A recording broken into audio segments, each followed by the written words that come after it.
Jó, capítulo 1, do versículo 1 ao versículo 5, esta palavra saltou ao meu coração hoje.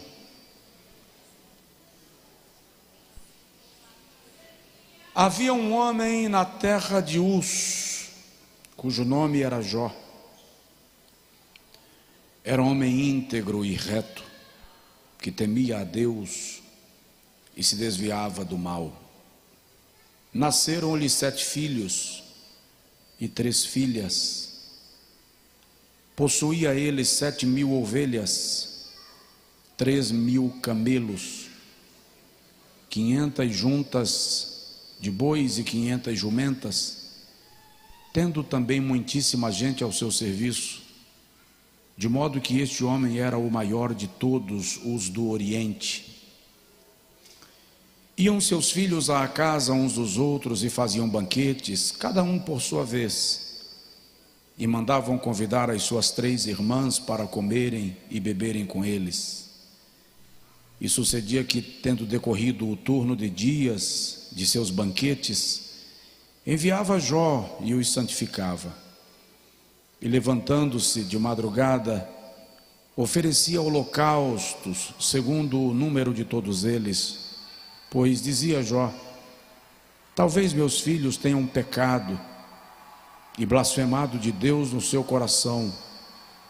Assim o fazia Jó continuamente. Diz amém?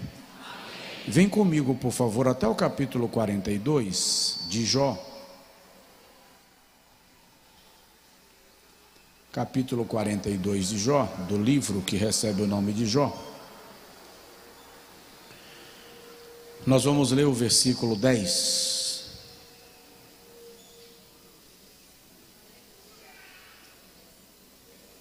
O Senhor, pois, virou o cativeiro de Jó. Dá uma olhada na pessoa que está do seu lado e diz para ele assim: Deus vai virar o teu cativeiro.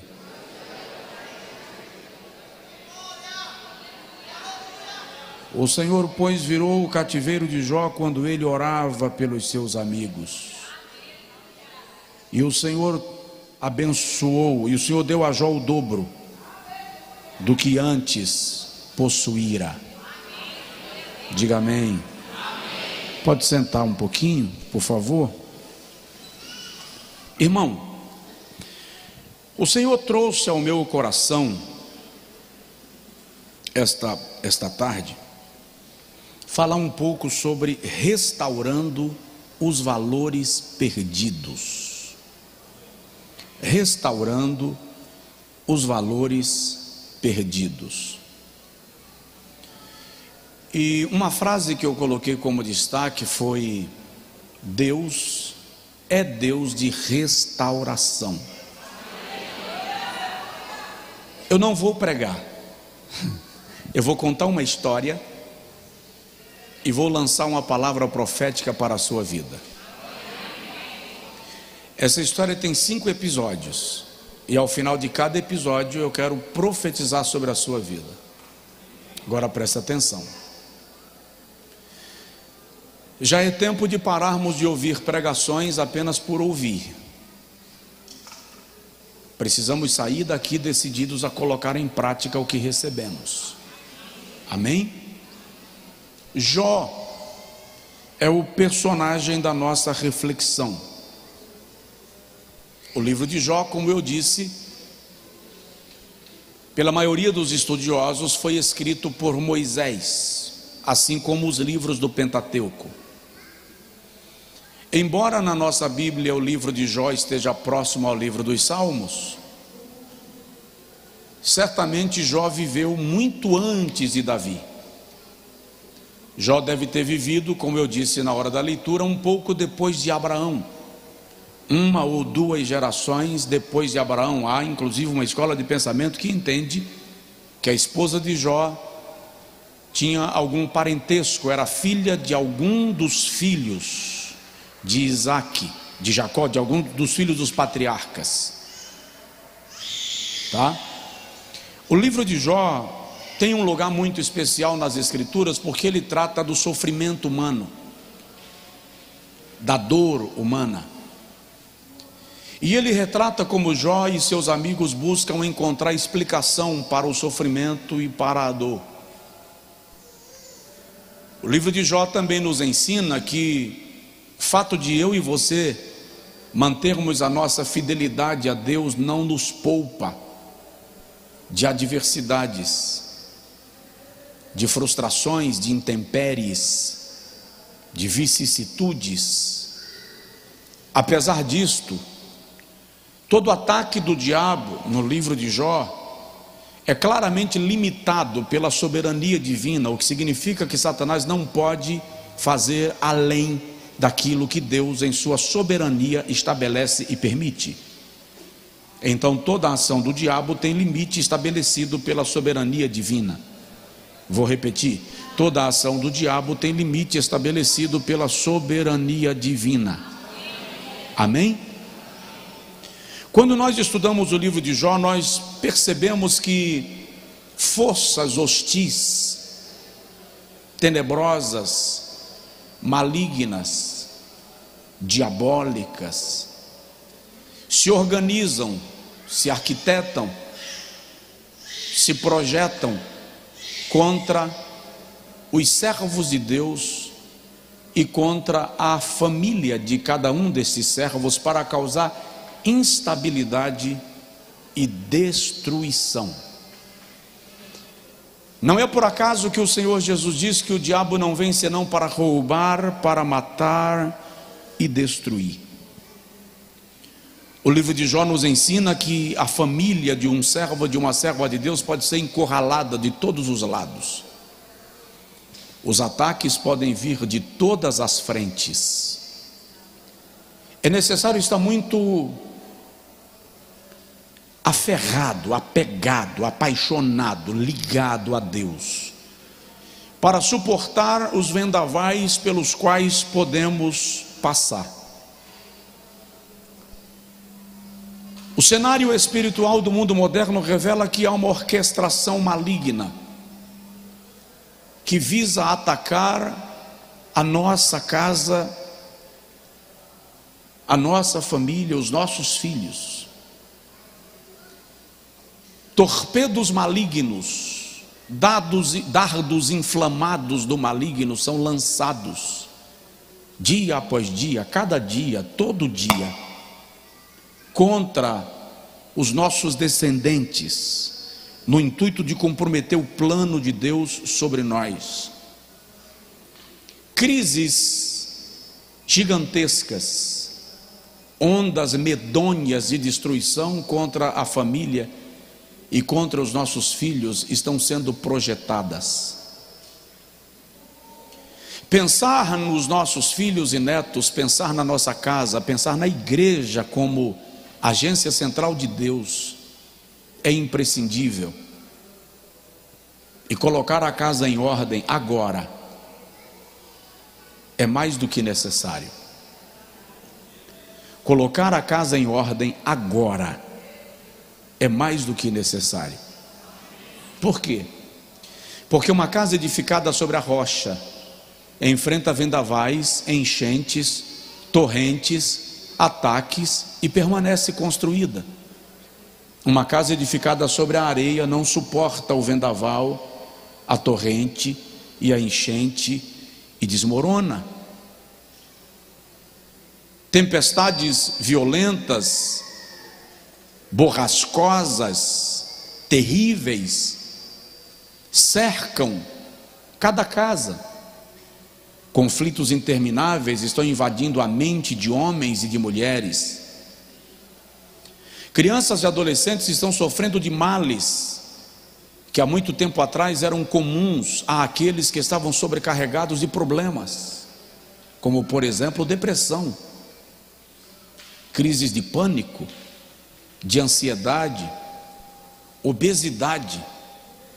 São males que atacam crianças, jovens, adolescentes, porque nós vivemos uma geração espantada, uma geração suprimida, uma geração oprimida, apesar da aparente liberdade. A família se tornou, em muitos casos, num campo de batalha. Marido e mulher medem forças para ver quem tem mais poder, para ver quem manda mais, para ver quem fala mais alto. Até o salário de um e do outro é motivo de confusão. Homens que amanhecem incendiados pelo nervosismo, pelo estresse, pelo descontrole emocional, e fazem da casa um clima de terreno minado. Mulheres que desconhecem seu papel como adjutoras, como elementos da sabedoria, como a fonte de toda a emoção que maestra o ambiente da casa, estão debaixo de uma pressão violenta que não conseguem mais cumprir o seu papel de esposa, mãe, mulher, princesa do lar, princesa da família, princesa da sociedade.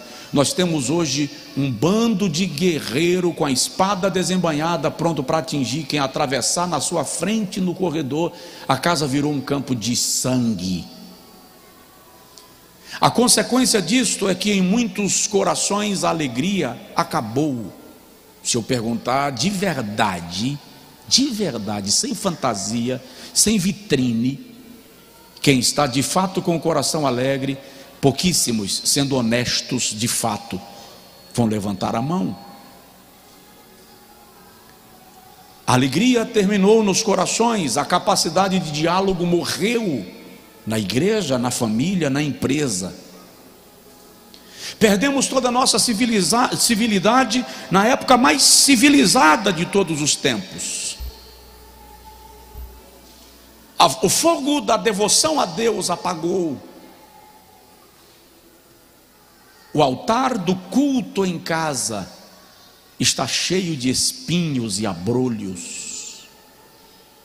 Deus já não é mais adorado no ambiente da casa, porque cada um tem a sua divindade, cada um invoca a palavra, o palavrão, o desejo que o seu nervosismo estabelece para aquele momento.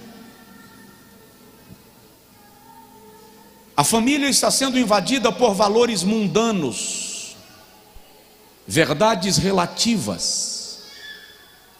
Uma mídia hedonista está estabelecendo e maestrando o padrão de comportamento dos nossos filhos, dos nossos netos, desta geração. Muitos casamentos estão naufragando, vitimados pelo trágico acidente do divórcio. E interessante, não há mais idade. Antigamente o divórcio se dava dentro daquela faixa etária que o indivíduo dizia assim: vou romper aqui para construir um novo relacionamento. Hoje não, virou tão comum que eu estou lidando e acompanhando casais de 70 anos se divorciando, casais de 60 anos se divorciando, gente com 60 anos de casado se divorciando. Não tem mais lógica, não tem matemática, não tem explicação. Virou comum. Não é mais incompatibilidade de gênios, não é mais dificuldade de diálogo, é um modismo barato que manifesta uma falsa modernidade e revela uma verdadeira superficialidade da vida. O mundo mudou. A igreja tende a não ser mais a mesma. Nem a Bíblia está sendo mais aceita como a palavra de Deus, ela está sendo vista como o livro que contém a palavra de Deus. Consequência disto, valores, princípios, padrões perdem a sua importância. Há uma falência de sonhos, feridas profundas, filhos órfãos de pais vivos, porque os pais não têm mais tempo para os filhos, não brinca mais, não conversa mais, não ouve mais. O que importa é dar o presente, a viagem de férias, a Disney, o Beach Park, o Beto Carreiro, o carrinho eletrônico, o joguinho preferido. Desconhecemos e ignoramos que mais importante do que presente é presença. E assim, deixamos que o mundo, a mídia, os youtubers da vida eduquem, pastoreiem a nossa geração e a nossa descendência. É um tempo no qual Satanás vai tentar apagar a luz da igreja. E acreditem, eu realmente não tenho medo de uma perseguição, porque eu acho que essa não é a estratégia que o diabo vai usar. Muito mais fácil apagar a igreja acalentando do que perseguindo. Se a luz da igreja apagar, como diz o Salmo 11, se os fundamentos se removem, o que fazer?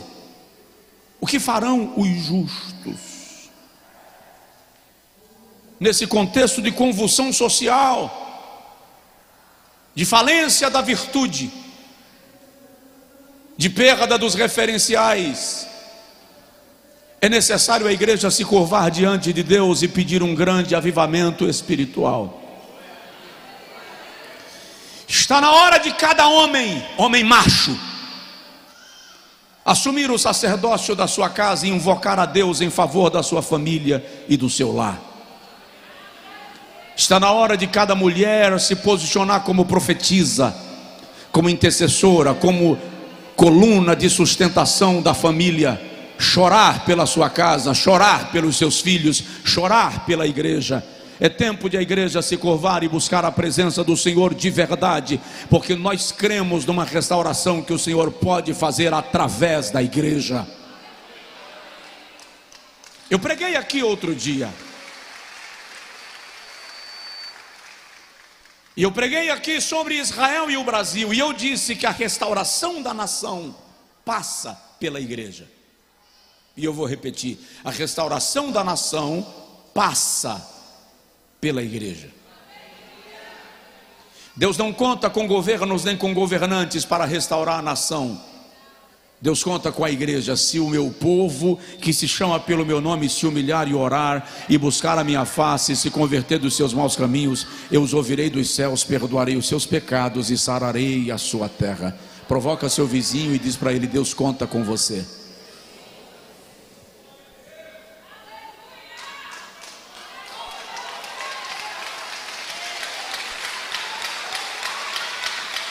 Deus pode, Deus pode. Diga comigo: Deus pode. Deus pode pegar o vaso quebrado e fazer um vaso novo, conforme Jeremias capítulo 18. Deus pode transformar água em vinho, conforme João capítulo 2, Ele pode. Deus pode converter o coração dos pais aos filhos e o coração dos filhos aos pais, conforme profetiza Malaquias no capítulo 4. Deus pode derramar amor nos corações dos cônjuges, dos pais, e converter-nos. Deus pode curar as nossas feridas. Deus pode nos ensinar sobre a graça e nos fazer entender que a graça e a religião não caminham juntos, porque a religiosidade bloqueia o acesso a Deus e a graça abre os caminhos que nos aproximam dele. Deus pode nos ensinar. A família de Jó é uma família que foi bombardeada por Satanás, assim como a minha e a sua. E o que nós vamos observar é que, não obstante Jó ser um homem íntegro, reto, temente a Deus e que se desviava do mal, foi vitimado pelo ataque feroz, violento, impiedoso, cruel, destruidor de Satanás. Quer saber o mais estranho? com a permissão de Deus. Para quê? Possivelmente para servir para nós hoje de exemplo. Jó era rico, era sacerdote, orava pelos seus filhos. Sua esposa, excelente senhora, dona de casa. Seus filhos, alegres, festejantes. E o detalhe, era uma alegria da casa, porque Jó diz assim, lá na frente ele diz: eu procuro aqueles que alegravam a minha mesa e não os encontro mais. Então os meninos traziam alegria para casa. Mas Satanás enxergou isto e resolveu atacar. E eu quero te contar uma história dentro disso, com 5 episódios, e apenas profetizar sobre a sua vida, porque essa história é a minha história, é a sua história. E eu quero lhe chamar nesta noite para restaurar os valores que se perderam no caminho, para reencontrar as perdas, recuperar o fôlego, porque Deus tem coisa extraordinária para a minha vida e para a sua vida. Primeiro, Deus trabalha a restauração das finanças de Jó. Jó era um homem rico. O texto que nós lemos diz que ele tinha 7.000 ovelhas, 3.000 camelos, 500 juntas de bois, 500 jumentas e muitos empregados. Isso está do versículo 3 até o versículo 17. Já falei aqui para os irmãos sobre a riqueza de Jó. Você pode depois ouvir a série de mensagens que está lá sobre as 7 provações de Jó. E ela termina com a restauração de Jó. Jó é um homem próspero. A amplitude, a sua tenda é próspera. Mas o adversário olha para Deus e diz assim: tu destes a Jó tudo que um homem pode desejar. Do que ele reclamaria? Tu o protegestes com uma cerca viva. Jó prospera nos seus negócios, nos seus empreendimentos. Reclamar de quê? Está rico. Você já se sentiu farto? Tudo no lugar, pleno, contas pagas, dinheiro na conta. Não é pecado. Jó era assim. O Senhor olha para o adversário e diz assim: vai lá, toca no que ele tem, e tu verás que Jó não é fiel a mim pelo que ele tem, mas porque o seu coração é reto para comigo. De repente a vida de Jó entra num inferno. O versículo 14 diz que os bois lavravam e as jumentas pastavam. Vieram sobre eles os sabeus e tomaram a todos os bois e jumentas e mataram os empregados ao fio da espada. Um sobreviveu para trazer a notícia. Era comum nas guerras o ataque deixar sempre um sobrevivente para levar uma mensagem a quem de direito. Era normal. Não sobreviveu porque fugiu. Certamente quem fez o ataque disse: você vai avisar para o seu patrão o que aconteceu aqui e diga para ele que quem atacou foram os sabeus. Era normal. De repente, no versículo de número 16, enquanto este ainda falava, vem outro e diz: fogo caiu do céu e queimou as ovelhas e os moços e os consumiu. Só eu escapei para trazer a nova. O outro mensageiro chega e diz: os caldeus, dividindo-se em 3 bandos, deram sobre os camelos, tomaram, mataram os moços ao fio da espada, e só eu escapei. A vida financeira de Jó virou uma bancarrota, quebrou, faliu. Não há mais riqueza, não há mais estabilidade. E eu te faço uma pergunta: como estão as tuas finanças?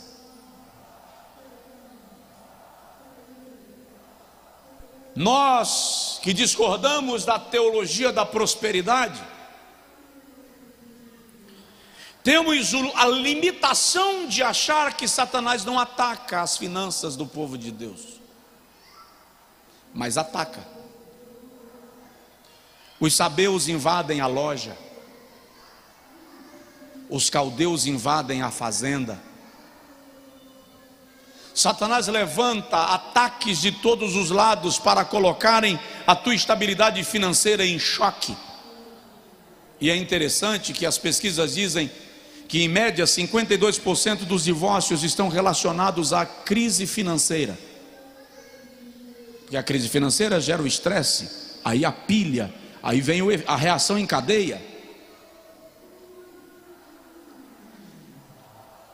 A minha palavra da parte de Deus para a sua vida esta noite é que o Senhor, se você deixar, o Senhor vai entrar nas tuas finanças e vai restaurar a tua vida financeira.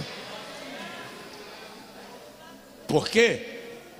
Porque Deus tem interesse que você esteja bem e próspero para honrar o seu nome, cuidar da sua casa, investir na sua obra e ser instrumento de bênção e provisão na vida daqueles que cruzarem a tua trajetória e o teu caminho. Jó capítulo 42, pode aplaudir, eu vou continuar falando. Eu tenho uma palavra profética para a sua vida, o Senhor me deu.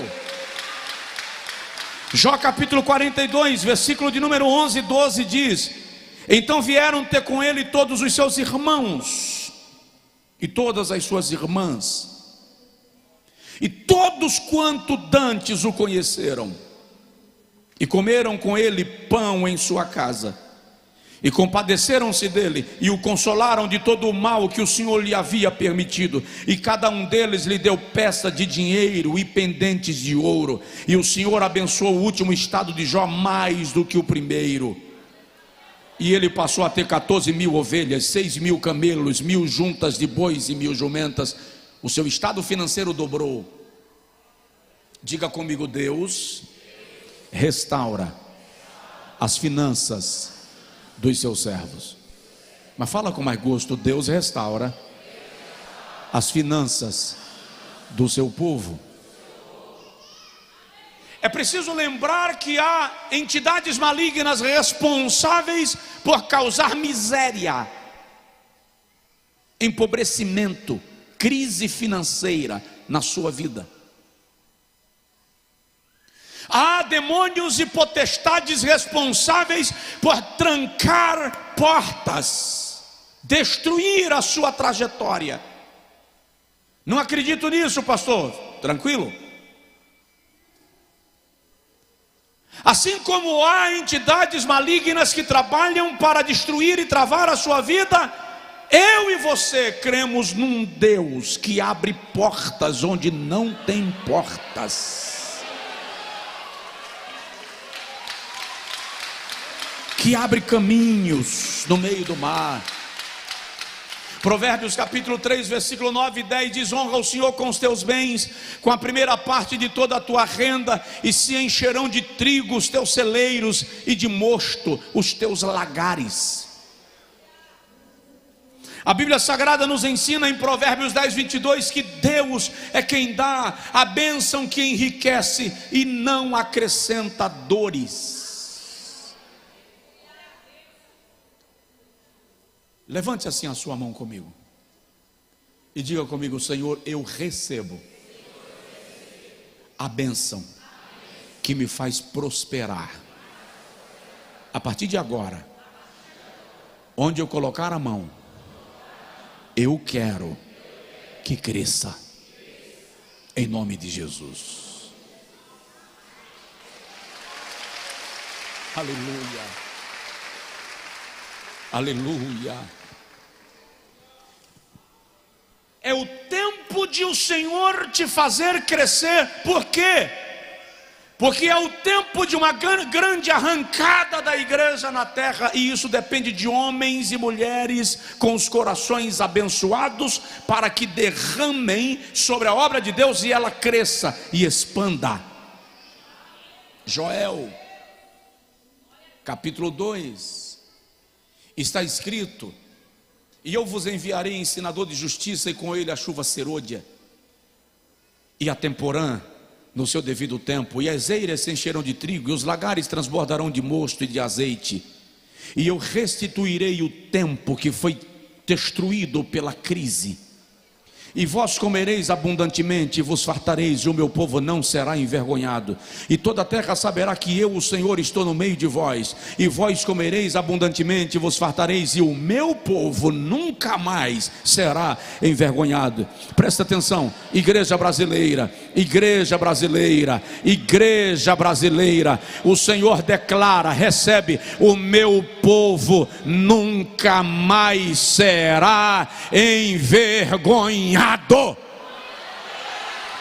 Tem uma série de gente profetizando miséria e destruição sobre o Brasil. Dá licença e não me tenha por mal, mas eu me levanto na autoridade de Deus e da sua palavra para contestar essas mensagens e declarar que a prosperidade da igreja não depende do presidente nem do partido. A prosperidade da igreja depende do céu.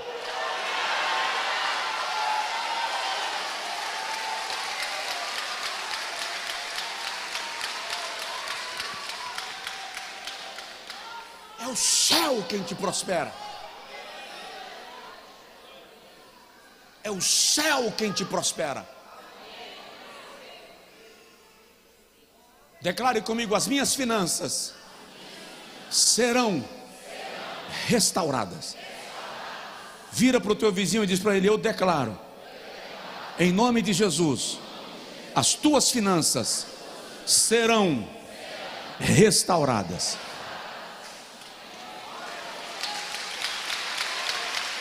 Serão.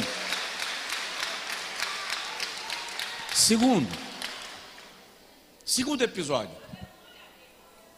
segundo ambiente de restauração, os filhos. Diga comigo: os meus filhos são herança bendita, debaixo da autoridade do sangue de Jesus, debaixo do poder e da unção profética, eu declaro: Satanás não vai exercer poder sobre a nossa descendência. Os nossos filhos não irão pelo caminho da marginalidade, os nossos filhos não irão pelo caminho da libertinagem, os nossos filhos não irão pelo caminho das drogas. Eu declaro em nome de Jesus: nenhum mal te sucederá, nem praga alguma chegará à tua tenda. Profetize sobre os seus filhos, profetize sobre os seus netos, declare: Deus é quem te autoriza.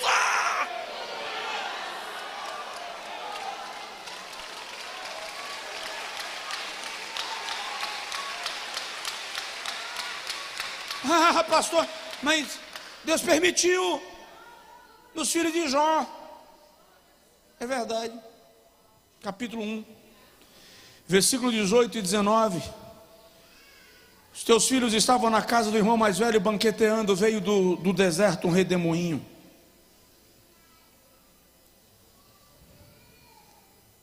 Veio um redemoinho do deserto, um grande vento, um furacão, derrubou a casa, caiu sobre eles e todos morreram, só eu escapei para te trazer a nova.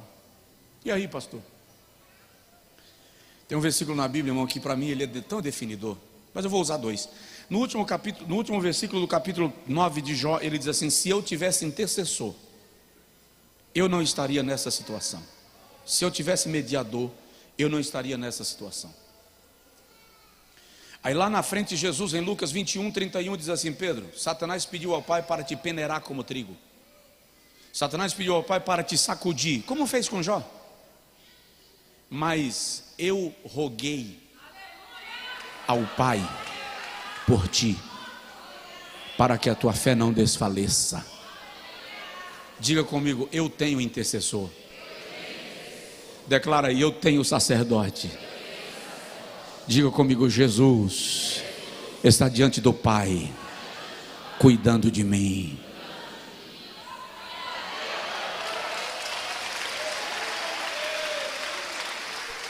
Mas vem a pergunta: como estão os teus filhos?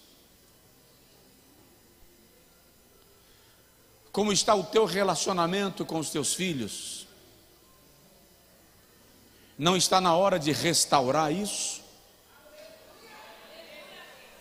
Quantos filhos que abandonam a fé, a vida com Deus, a igreja, por conta dos pais, que não nutrem um relacionamento espiritual. Ausência de amor, ausência de sacerdócio, ausência de zelo, ausência de presença. Que redundância absurda, mas é ausência. Quantos filhos que olham para os pais e esperam o tapa? Não permita seu filho ter medo de você. Se é melhor me respeitar, se não me respeitar, que tenha medo. Isso não é saudável. Se os teus filhos não encontrarem em você o lugar onde eles podem confessar as suas burrices, burradas, loucuras, maluquices, onde eles irão buscar o conselho, a orientação, a correção? Onde? Muitos pais estão perdendo os filhos porque não estão exercendo o sacerdócio. Não oram com eles, não leem a Bíblia com eles, não os abençoa. Eu te abençoo, meu filho. Eu te abençoo, minha filha. Pais que pensam que a autoridade sobre os filhos é fazê-los ter medo. Pais que pensam que a autoridade sobre os filhos é fazê-los engolir o choro. Eles engasgam porque você manda em casa. Mas haverá um dia que a sua autoridade não terá a mesma força, e o que tem que prevalecer é o amor. E eles precisarão reconhecer a tua autoridade pelo amor que receberam. Restaure o seu relacionamento com os seus filhos. O Senhor deu a Jó, capítulo 42, versículo de número 13, outros 10 filhos, e a Bíblia diz que as meninas eram as mais belas de toda a terra. E eu venho declarar nesta noite, erga assim a sua mão comigo, eu venho declarar que o Senhor vai restaurar os teus filhos. Eles serão instrumentos de Deus para a glória do Pai. Diga comigo: os meus filhos. Não, assim não, pelo amor de Deus. Os meus filhos estarão comigo na arca. Diga comigo: eu não entrarei na arca sozinho. Aleluia. Isaías 65, 23, o Senhor diz: vós não tereis filhos para a calamidade.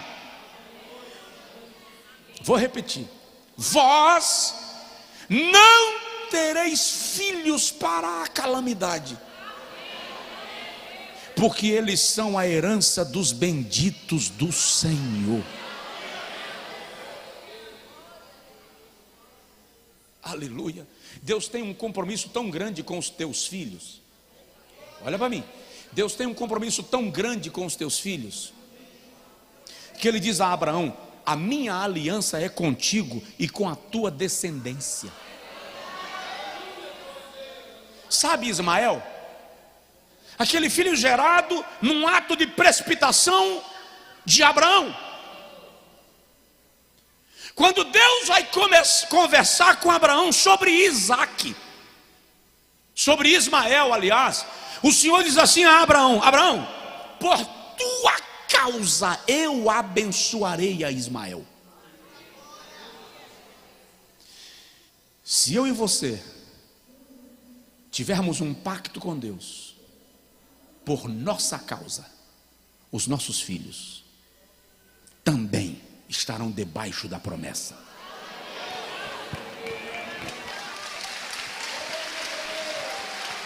Abençoe os seus filhos. Você tem filhos? Quem tem filhos, levanta a mão. Cita o nome deles agora. Diz assim: Senhor, eu abençoo. Eu abençoo. Cita o nome, menciona, abençoa, declare. Abençoe, declare. Terceiro episódio: a saúde de Jó.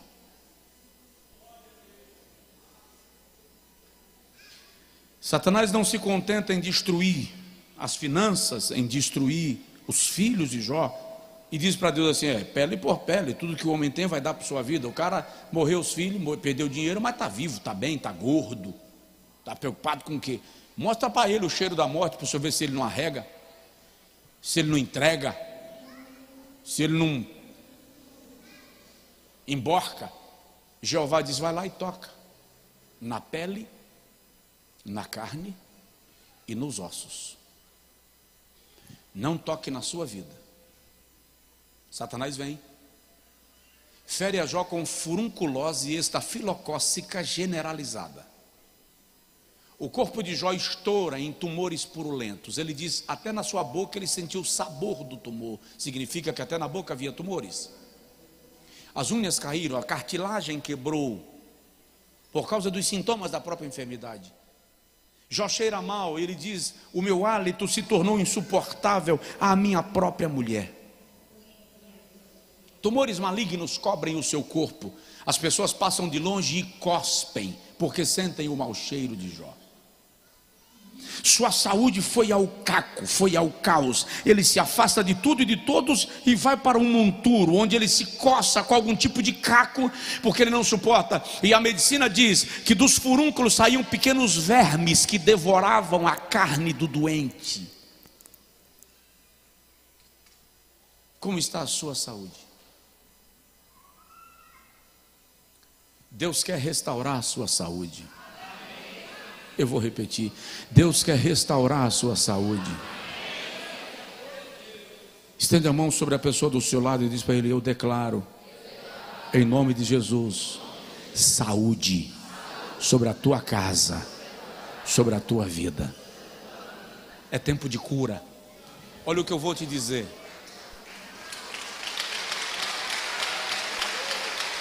Já estou terminando. Olha o que eu vou te dizer.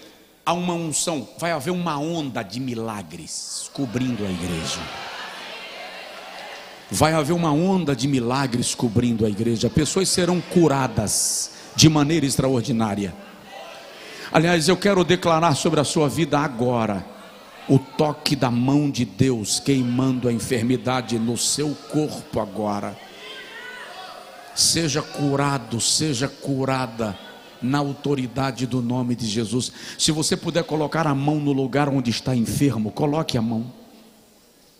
Senhor, queima agora a enfermidade. E eu peço que essa pessoa sinta o fogo queimando a enfermidade. É para ela sentir arder, queimar. Ministra cura agora. Ministra milagre agora. O Senhor restaurou a saúde de Jó. Restaura a saúde dos teus filhos. Está escrito que o Senhor mudou o opróbrio de Jó enquanto ele orava pelos seus amigos. Eu determino agora que haja milagre na vida do teu filho, na vida da tua filha, no nome de Jesus. Valores restaurados. Viva a restauração da sua saúde agora, em nome de Jesus.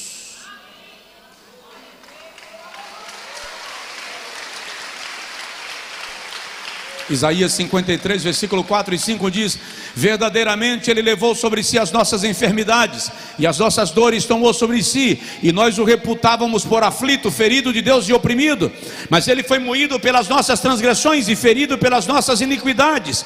O castigo que nos traz a paz estava sobre Ele, e pelas suas pisaduras fomos sarados.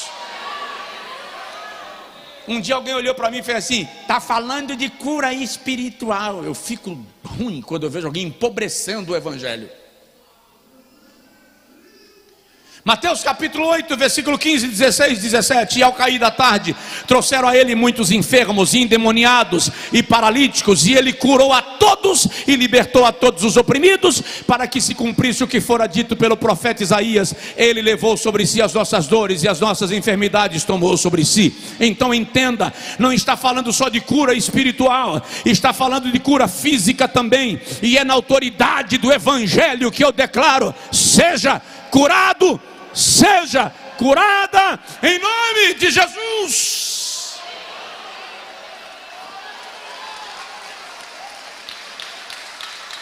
Em nome de Jesus. Eu vou terminar. Casamento. Casamento de Jó entrou em crise. A mulher de Jó não podia entender nada do que estava acontecendo, e ela não tinha obrigação nenhuma de entender. Deus não explicou. O mundo está desabando, os filhos morreram, o marido apodrecendo, a riqueza que ela tinha foi embora, os valores se perderam, os amigos desapareceram. Ela olhou para Jó e disse: mas você ainda continua temendo a Deus? Dá um jeito de morrer. Ela não está ofendendo Jó. No Antigo Testamento não há conceito de vida eterna. Esse conceito quem traz é Jesus. Para eles, morreu, acabou, cessou. Não havia revelação de vida após morte. Jesus é quem traz esse conceito. Ela está buscando um caminho para tirar o seu marido da dor e do sofrimento. Mas esse é o único momento que ela aparece no texto. Ela some. Foi embora, desaparece. Ela não suporta o cheiro da boca de Jó. Ela não consegue olhar para o seu marido apodrecendo diante dos seus olhos. Apenas mais, Jó cita a mulher dele de maneira direta uma vez, e de maneira indireta outra vez. De maneira direta ele diz: o meu hálito se tornou repugnante à minha esposa. E de maneira indireta ele cita: eu busco, chamo por aquela que alegrava a minha casa, e já não a vejo. Ela não ficou. Não dá para suportar. Ou no mínimo, Jó se afastou para tão longe e a largou em casa, que ele não consegue vê-la. As noites eram tenebrosas. Jó tinha pesadelos. Está escrito. Ele acordava com espantos noturnos. O anjo da morte encosta em Jó, capítulo 13. Ele sente o gelo da morte tomar conta dos seus pés e do seu corpo. Aí Jó diz: agora eu morro.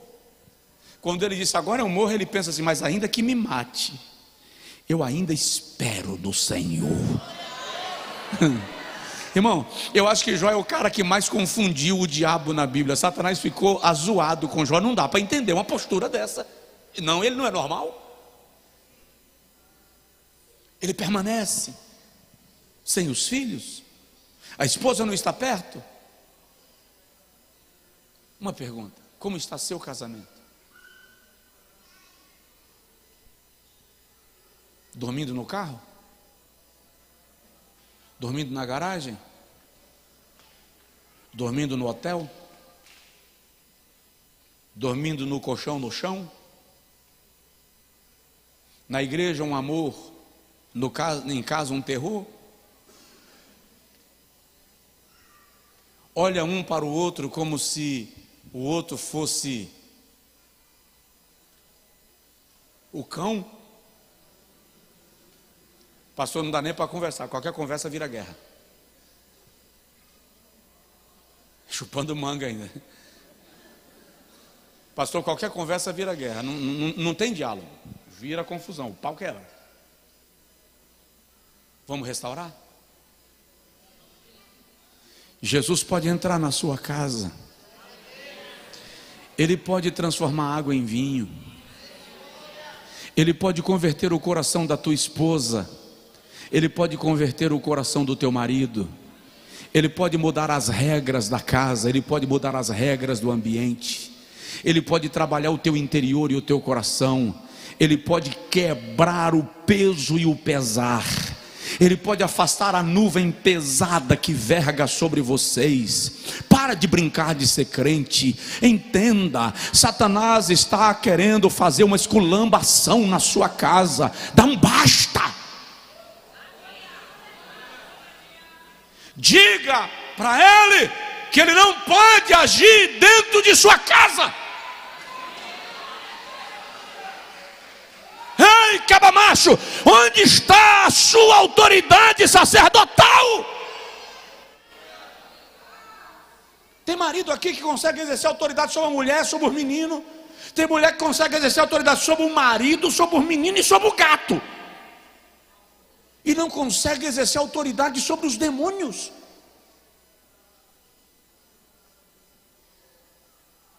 Que espiritualidade imbecil é essa? Eu vos dei poder para pisardes escorpiões e todo o poder do maligno, e nada vos fará dano algum. Jesus está dizendo: eu vos dei poder, eu vos dei poder. Chega em casa hoje, faz uma oração em sua casa e diz assim: Jesus, a partir de agora eu me posiciono como profeta, eu me posiciono como sacerdote.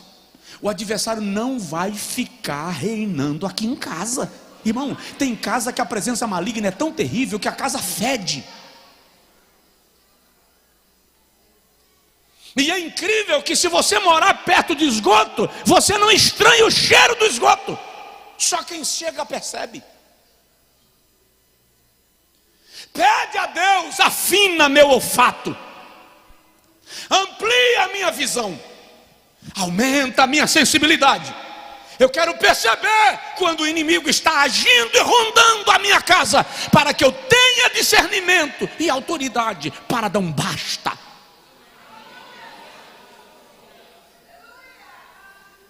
Não existe nenhum indício na Bíblia de que Jó, ou de que a mulher de Jó não tenha estado com ele no estado de restauração. Não tem nenhum indício na Bíblia de que os filhos que o Senhor deu a ele tenha sido através de outra mulher. Não tem nenhum indício. Se ela morreu, se ela foi embora, se é a mesma, não há indícios, a Bíblia não cita. Mas pelo detalhismo que a Bíblia dá à biografia de Jó, certamente se ela tivesse morrido, a Bíblia faria alguma menção. O fato é que o Senhor restaurou o casamento de Jó. Deus vai restaurar o seu. Ei, amém. Oh, amém, cansado. Aleluia. Deus vai restaurar o seu lar. Deus vai restaurar a paz na sua casa. Para de confusão, seja maduro, tenha discernimento do Espírito Santo. Quando ela começar a fungar, olha para ela, fica quieto, diz nada. Quando ela terminar, terminou? Terminei. Tá bom, dá licença. Faz a volta. Chega assim na parede e diz assim: Jesus, é o seguinte, não dá para ficar nesse negócio. Não estou querendo partir, mas nesse nível aqui o senhor sabe que eu não dou conta. Me transforma. Porque é muito fácil dizer transforma ela. Me transforma. Agora, à medida que o Senhor me transformar, trabalha lá, porque o Senhor sabe a medida necessária. A recíproca é verdadeira. Mas para de chamar a atenção dos vizinhos com confusão, que está feio. Para de deixar os vizinhos ouvindo vocês discutindo, está feio. Para de jogar prato na parede para mostrar quem manda. Está feio. Os meninos estão vendo a confusão, suas crianças estão crescendo traumatizadas. Para. Pastor, eu preciso de um curso de casais para Deus restaurar meu casamento. Você precisa de um curso de maturidade.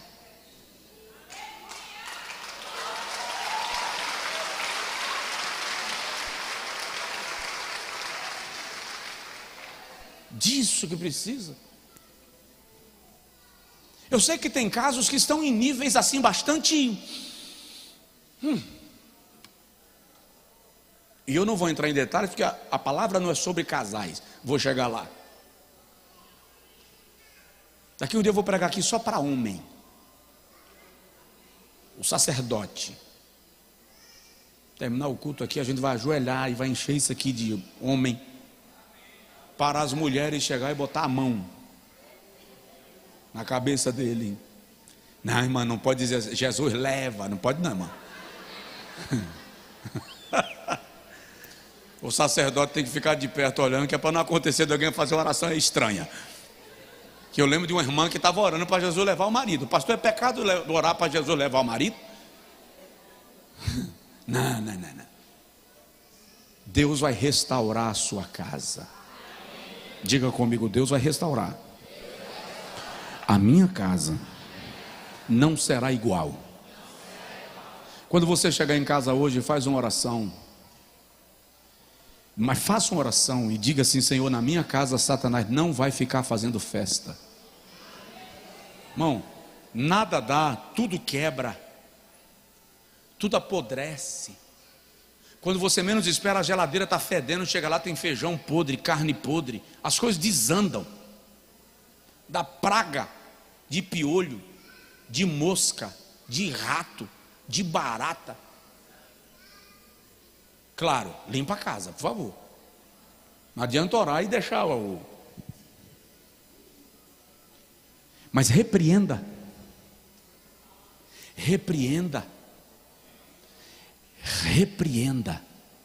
Estenda a sua mão em direção à sua casa assim. Você sabe onde você mora? Pastor, não faço nem ideia. Estende a mão que Jeová sabe.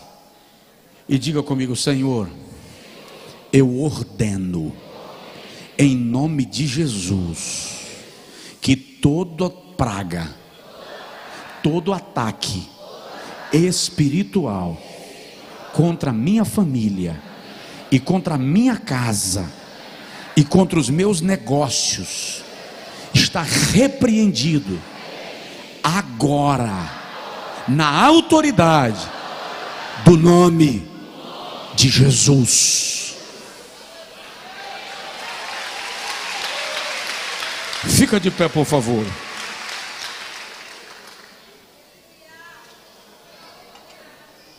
Eu vou fazer uma pergunta. Quem já perdeu amigos que você realmente gostaria de restaurar? Levanta a mão. Pastor, perdi e não sei como. Deus tem interesse em restaurar os teus relacionamentos saudáveis. Tem amizade que é melhor deixar. Deus leve em paz. Jesus abençoe lá. Uma saudade aliviada. Mas há relacionamentos que são saudáveis. E Satanás, para bagunçar, vai lá e destrói. Jó perdeu amigos. Os amigos de Jó vêm para consolá-lo e tornam-se algozes. Começam a acusá-lo dos pecados que ele não cometeu. Jó tem 4 amigos: Elifas, Bildade, Zofá e Eliú. Veja a série de mensagens, as 7 provações de Jó. Bildade, Elifas, Bildade, Zofá e Eliú. Os 3 primeiros chegam de início na provação e começam a orar e a jejuar, e Deus não responde. Então eles começam a criticar Jó: você pecou. Bildade chega a dizer assim: Deus matou seus filhos porque eles não prestavam, eles eram gente ruim, tinha que morrer mesmo. Irmão, ouvi isso, é um amigo, irmão. Dá para imaginar a inflamação que estava a alma de Jó? Dá para imaginar como a alma de Jó estava dolorida para um amigo chegar e dizer uma miséria dessa? E Jó fica se defendendo. Lá no capítulo 37 chega o 4º amigo, Eliú. Elifas acusa Jó, Bildade acusa Jó, Zofá acusa Jó. Eliú chega e diz assim: Jó, eu não sei o que está acontecendo, mas eu sei que Deus tem uma razão, Deus tem um propósito. Quando o irmão lê o capítulo 42, versículo 10 de Jó, o irmão percebe, versículo 7, o irmão percebe que quando Deus repreende os amigos de Jó, Deus repreende Elifas, repreende a Bildade, repreende a Zofá, mas não repreende a Eliú. Por quê? Porque os 3 primeiros acusam Jó sem saber o que está acontecendo. O 4º, como não sabe o que está acontecendo, só diz assim: Jó, Deus tem uma razão, há um propósito, tem alguma coisa acima de nós. Aí ele diz assim: porventura tu sabes como Deus opera as nuvens? Isso é Eliú. Tu sabes como Deus produz o relâmpago? Tu sabes de que maneira Ele estabeleceu os céus e a terra? Se nós não sabemos as coisas de Deus, como compreenderemos o propósito do processo que você está passando, Jó? É quando Eliú termina de falar que Jó está sentado, podre, alquebrado, ruim, e ele olha no canto, lá no fim, e vem um vento, vem um redemoinho. Aí Jó lembra: foi um redemoinho que derrubou a casa e matou os meninos. E quando o redemoinho chega perto dele, soprando, o redemoinho não arrebata Jó, não suspende Jó, não arrebenta o Jó que já está quebrado, mas do meio do redemoinho brada uma voz: levanta-te, Jó, põe-te de pé, cinge-te de toda a força que ainda te resta, porque eu vou te perguntar e você vai me responder. Eu imagino Jó tentando levantar, ruim, quando ele consegue ficar meio em pé, meio caído, trêmulo, Jeová diz assim: onde você estava quando eu lancei a pedra fundamental da terra?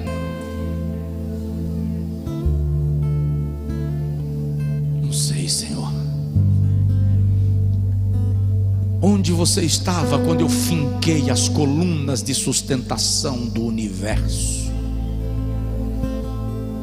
Não sei, Senhor. Qual era a partitura que os anjos cantavam quando eu criava os céus e a terra? Não sei, Senhor. Me explica, Jó, como as estrelas estão distribuídas no céu, como elas estão sustentadas e não caem sobre a terra. Não sei, Senhor. Tá. Então me explica como eu faço a água nascer da rocha e se transformar em rios caudalosos, e quando eu sopro sobre elas, elas congelam. E presta atenção, Jó, elas congelam, mas os peixes que estão dentro dela não morrem. Como você me explica isso, Jó? Não sei também, Senhor. Então me explique a ursa maior. Me explique as constelações. Senhor, eu bem sei que tu tudo podes. Nenhum dos teus planos poderão ser impedidos. Eu te conhecia de ouvir falar, agora os meus olhos te contemplam. Por isso eu me lanço no pó e na cinza. O Senhor diz: fica aqui, Jó, que eu vou conversar com teus amigos. Aí o Senhor chega lá e diz: oh, Elifas, Bildade, Zofá, vocês falaram acerca de Jó o que vocês não entendiam. Peguem cordeiros e ofereçam a Jó, entreguem a ele. Ele vai oferecer sacrifício, ele orará, e a ele eu ouvirei.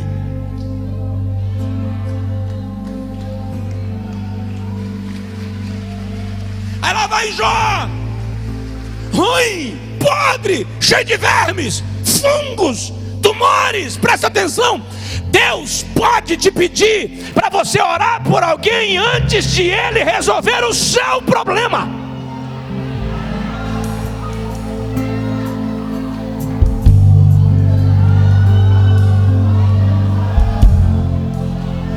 Deus pode pedir para você profetizar para alguém antes que você tenha a sua resposta. Ele pode te chamar para você ser bênção na vida de alguém antes que você viva o seu milagre. Lá vai Jó, perto do altar, porque Jó entendia de altar. Presta atenção, Jó entendia de altar. Ele edificava altares, um altar para cada filho, para interceder. Então Jó entende de altar. Quem entende de altar não tem problema de oferecer sacrifício antes de receber o seu milagre.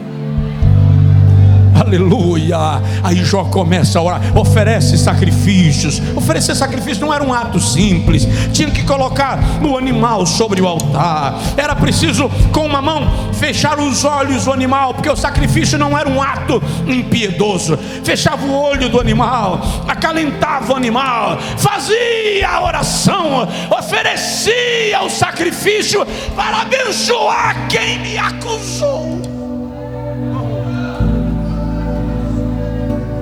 para abençoar quem disse que meus filhos não prestavam.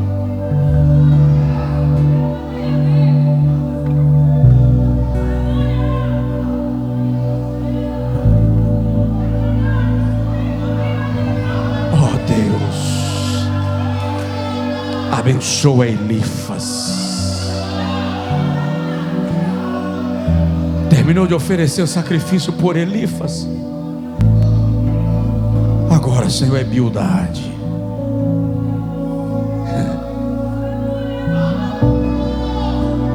Eu queria ouvir a trilha sonora do céu enquanto Jó está fazendo essa oração. Eu queria ver, era Jeová chamando Satanás e dizendo: vem cá, vem, eu deixei você fazer tudo que você quis, agora vem assistir. Vem assistir, porque você causou essa miséria toda. Vem pra cá, você vai assistir a cena. E Satanás está em pé, perto de Deus. E Jeová mostrando um filme pro diabo. E o protagonista é um servo de Deus. Agora é Zofá, Senhor Zofá. E o diabo fica olhando de lá dizendo assim: eu não entendo. Não pode.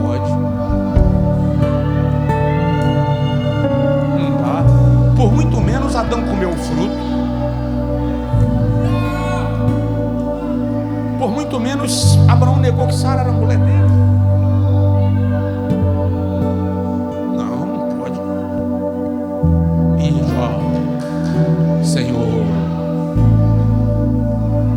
eu sei que tudo podes. Eu sei que o meu Redentor vive. Eu sei que um dia ele se levantará sobre a terra. Enquanto Jó está orando, Jeová diz assim: eu te abençoo, tu és bendito, as feridas secam, o corpo limpa. Quando Jó dá uma olhadinha, isso o escritor tinha que ter registrado.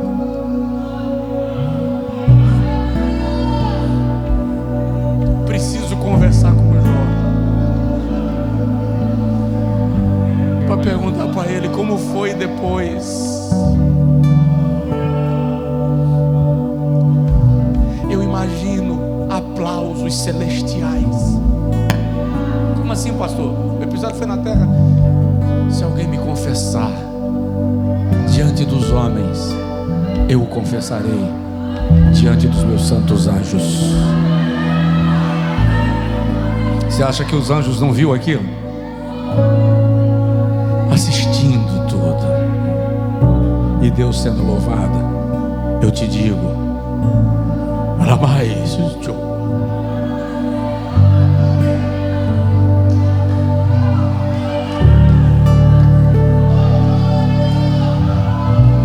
aguenta, aguenta, aguenta. E presta atenção: quando Deus te mandar abençoar alguém antes do seu milagre, é o sinal de que Ele já está liberando a sua bênção para mudar o teu cativeiro. Ele vai mudar o teu cativeiro. Ele vai mudar o teu cativeiro. Declare comigo: Ele vai mudar o meu cativeiro. Ele vai mudar o meu cativeiro. Você que está em casa, Ele vai mudar o meu cativeiro.